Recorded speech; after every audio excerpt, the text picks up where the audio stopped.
Hi, so we're going to take a look in this session at window handles and peg stays on the Residence Collection window system. So from the library we're going to select a window. I'm going to pick a simple style here, put some sizes in,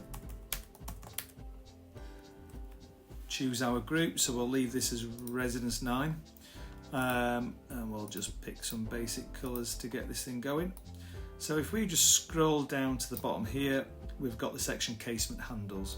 So if we click on the handles, we've got, so the default that comes up without you selecting, it comes up with an offset white handle. That's a VBH offset basic handle, and those are all your colour options. And if we scroll to the top, we've got the Mark II version of the Residence handles, the one from Windoware, which we've got monkey tail options, pear drop options.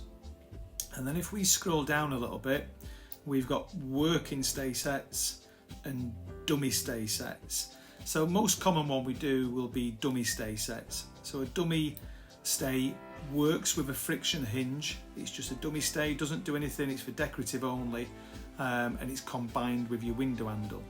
So if we select a monkey tail dummy stay in bronze, that changes both the window handle and it adds a stay to that sash.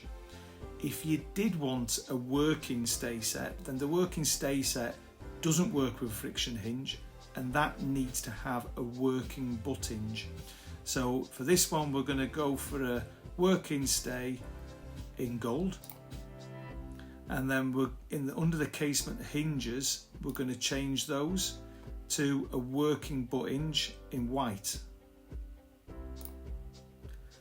So you notice that under the butt hinge it comes up with a warning, and it's a note, please select working peg stays in the handle ones.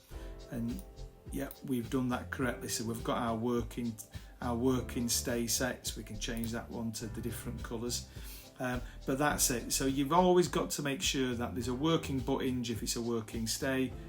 If it's a dummy stay, works with a friction stay, and that then is your normal friction stay options. That's it, thank you.